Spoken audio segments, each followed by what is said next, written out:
Welcome back, everybody. This is Eric here with Iraq Veteran 8888. Today, I've got a really special video for you, and I'm going to be talking about and comparing some differences between the FN-49 service rifle, the FAL, and I have a SCAR-17, SCAR Heavy, to show you, and we're going to talk about some of the development and sort of, you've got the SCAR, and then you've got, the father of the SCAR, which is the FAL, and then you have the great granddaddy of the SCAR, which is the FN-49. So we have all three of them here. These are three very famous FN produced rifles that have certainly made their mark on history. There's our FAL. This is a DSA Special Operations Master. This particular one, really cool setup. This is an SBR with a 12.5-inch barrel, so a little bit more of a tactical, modern FAL. And then, of course, we have our SCAR. I'll show you that real quick. So this is a SCAR, and of course, we'll talk about that as we go. Three very famous rifles that have made their, mark on history, and we're going to talk about these as we go. We'll start out with the FN-49. Before we get started, I would like to thank our friends at Sonoran Desert Institute for supporting today's video. If you're looking for a career in gunsmithing, they're definitely your go-to source. They've got some awesome distance learning programs, wonderful curriculum, excellent instructors. I mean, really great drone programs. I mean, if you're wanting to learn how to fly drones, you want to learn about the business side, how to run a gun business, you want to learn how to work on guns, they have so many different programs that would be incredibly useful to your career in the gun world. Check them out, SDI, Sonoran Desert Institute, and tell them Eric sent you. All right, so the FN-49. I really love this rifle, and, this rifle paved the way for everything I'm going to show you in today's video. And unfortunately, the FN-49 was a day late and $1 short for World War II. As the name would suggest, FN-49, okay, the gun was developed around 47 through 48 and then adopted in 1949. Well, that's a little bit too late for World War II, isn't it, y'all? World War II had already boiled down, and, things were, the arms world was a little spotty back then because you had so much surplus from World War II. It was really hard for gun companies to develop some sort of a new rifle and sell to militaries across the world when, A, you had so much fresh surplus right out of World War II. Everyone was trying to just get rid of stuff and go on to the next best thing. So because there was so much surplus, it just made it really tough for gun companies to develop some sort of a new rifle, especially if it wasn't as groundbreaking as they really wanted it to be. The FN-49 is a fantastic rifle, but it was just too late for World War II. Why is that?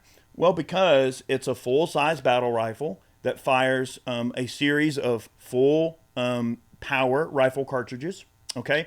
And it's not necessarily detachable magazine fed. It is fed with a set of stripper clips. So it's a 10-round fixed magazine, and you have to put 2 stripper clips in here to top off the gun, which many would consider, okay, like if you're talking 1939, okay, cool. This would have been a very useful thing to have. I mean, imagine instead of a Kar-98 rifle in the hands of the Wehrmacht, imagine them having a gun like this that you could stuff 2 stripper clips in and have an edge up on the Garand by 2 shots, right? The M1 Garand held 8 shots. Imagine having this gun that holds 10, and it loads more or less in a very similar way through the top of the action, okay? Would that have been okay? Maybe in 39 it would have been okay. But in 49, it was just a little bit too late for what they were intending it to do. Now, that did not stop some militaries around the world from adopting the FN-49 because it is a fantastic, high-class, straight-up, butt-kicking battle rifle. This is a fantastic gun, okay? It used a tilting bolt, a nice compact tilting bolt with a short stroke gas piston operation, which was definitely an awesome thing to have at that time, okay? So it was cleaner, easier to take care of, more reliable, rugged, reasonably accurate, good trigger overall, and fired a good powerful cartridge. So countries still lined up to buy this rifle, namely Egypt bought a bunch of them. This one is Egyptian. So this one is chambered in 8mm Mauser. Venezuela ordered a bunch of these in 7mm Mauser. Brazil ordered a bunch of these, okay? The Republic of Congo ordered a bunch of these. Luxembourg ordered a bunch of these, okay, in 30-06, I believe. Argentina ordered a bunch of these rifles in 308. But the cool thing about the Argentinian FN-49 is that it used a 20-round detachable box magazine. So already you can see the gears are turning over FN, like, okay, now we're getting somewhere. We have a 20 round detachable box, you know, a nice powerful rifle, you know, a full length, full size battle rifle with a wood stock, now with a detachable magazine. Well, what does that really lead them to do? Okay, well, obviously, as many engineers would do, hey, how are we going to make this gun a little more modular, make it easier to care for, make it, you know, built out of some components that might be a little bit more rugged over time, and, you know, maybe have a little bit more compact and lighter of a rifle perhaps. We add select fire capability, make the, you know, detachable magazine a standard feature of the rifle.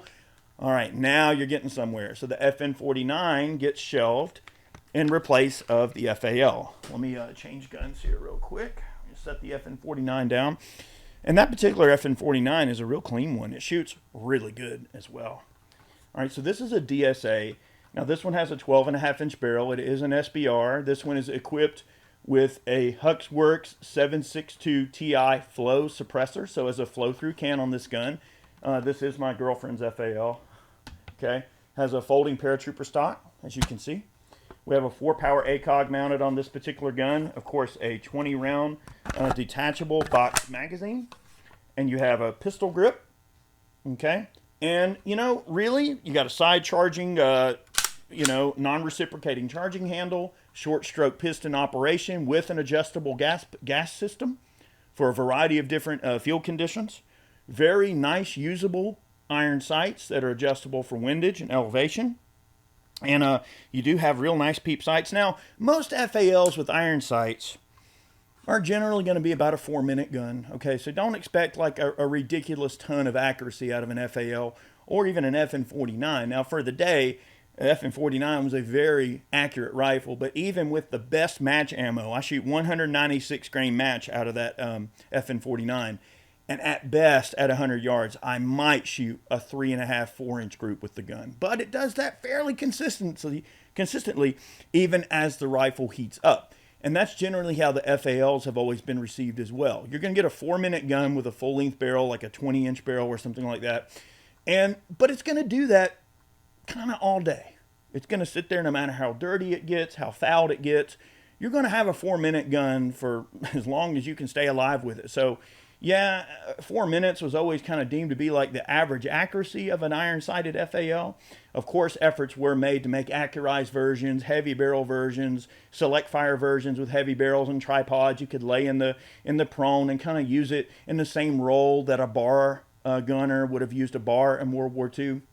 So you can see that even in World War II, we had the Browning automatic rifle, which in a lot of ways, you know, the FAL was even still a day late and $1 short compared to something like the bar. But where the FAL took off compared to something like a bar is that you did it with about half the weight. You know, a Browning automatic rifle, it was like a 30-pound rifle. So they're pretty hefty, pretty heavy, you know, definitely not easy to carry around in the field. Certainly not a close-in fighting rifle that you're going to use, you know, in the jungle, you know, and a lot of the countries that FN was selling guns to at the time, you know, they were involved in jungle combat and close-in fighting and urban combat, so they needed a gun that was a little bit more compact, right? So they did offer initially, early FALs had, you know, full-length wooden stocks and everything like that, wood grips, wood handguards, as you would expect.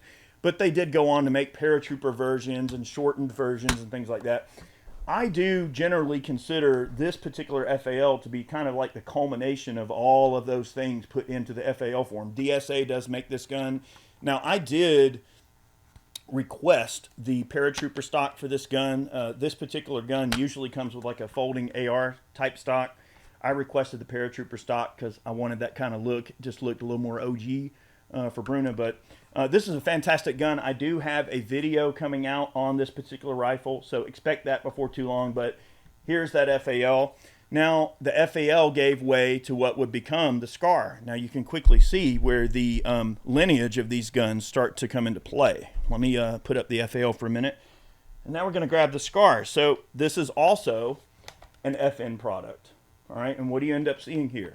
You have more polymer construction through and throughout. You still have a 20-round box magazine.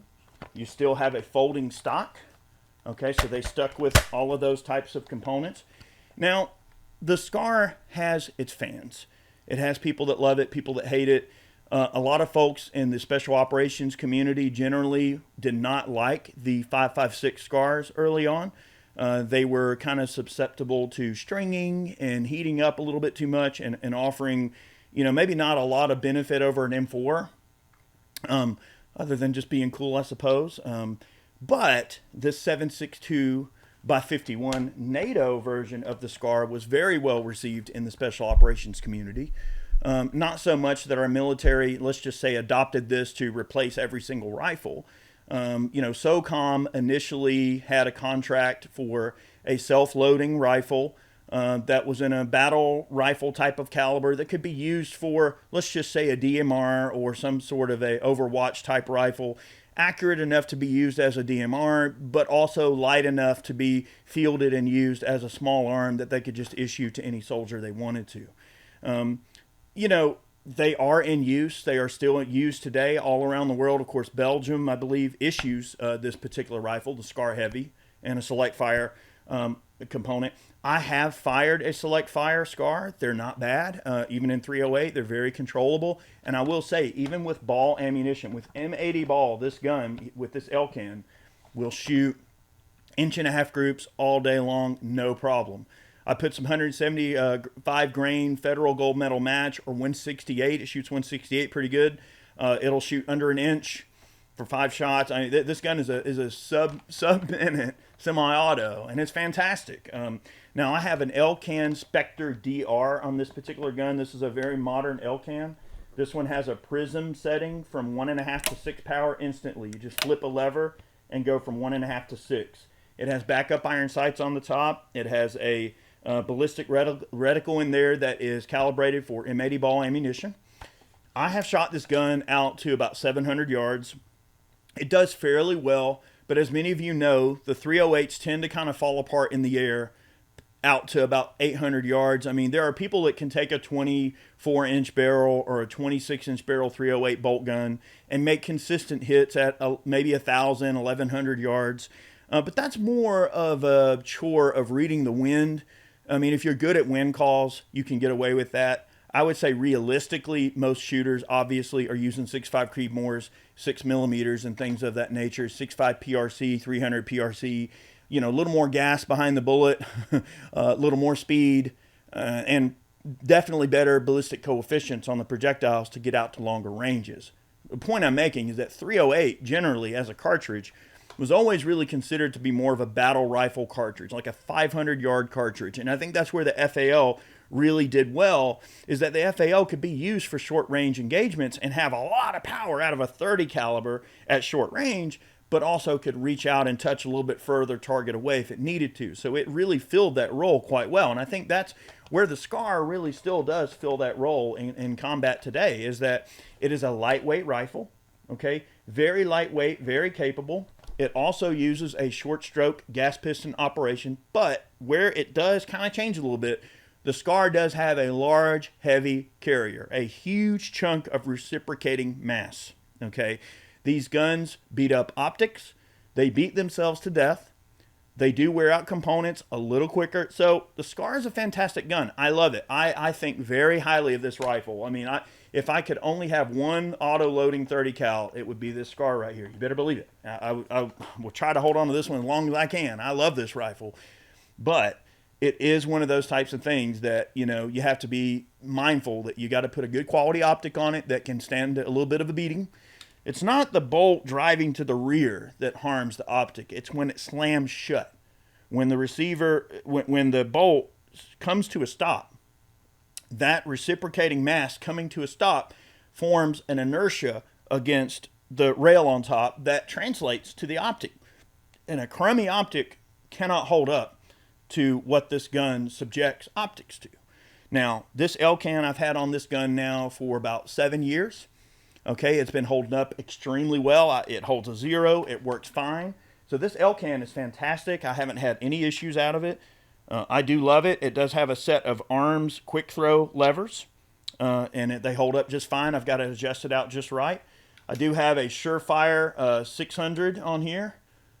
Really nice setup here. That's a dual fuel, 600 lumen. And this is a great gun. Now, I have suppressed my SCAR. I have to say, I don't really like to suppress the SCAR. I like to leave it loud. In my experience, I found that they suppress, but I feel like it throws the balance of the rifle off. One, you're losing the charm of having a light, handy rifle. I mean, you got to think that the 30 cal version of the SCAR and the 5.56 version of the SCAR weigh about the same. Okay, so what that really tells me is that yes, while the 5.56 version of the SCAR is a handy gun and very capable, as long as you don't heat it up too much, that tells me that I should have the 30 cal version. If we're talking about weight to weight, I'd rather have the 30 cal version all day long. I could totally walk on patrol with this rifle all day long and not feel fatigued. It's a very lightweight, fieldable, accurate, and capable firearm. Yes, they are pricey, but I cannot recommend the SCAR more. It's a fantastic gun. And honestly, I love the FAL as well. I have come to really love the FAL. As you know, if you're wanting something that's kind of OG, but can still do what a modern rifle can do, the FAL is still as capable now as what it was when it was originally made. So the FALs are still made for a reason, because they're fantastic guns. And are there situations where I would prefer the FAL to the SCAR?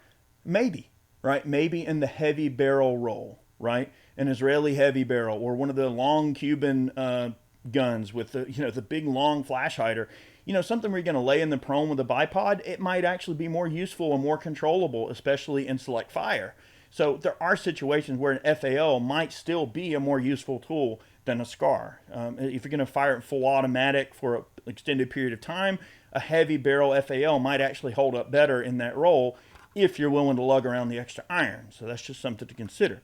But then again, if you're going to lug around the extra iron, FN makes other things that are very useful as well, such as the 240 Bravo, 249, etc., Mark 46, etc., etc. So, you know, FN's been knocking it out of the park for quite some time. The designer of the FN-49 and the FAL also invented the Browning high power as well, the high power pistol.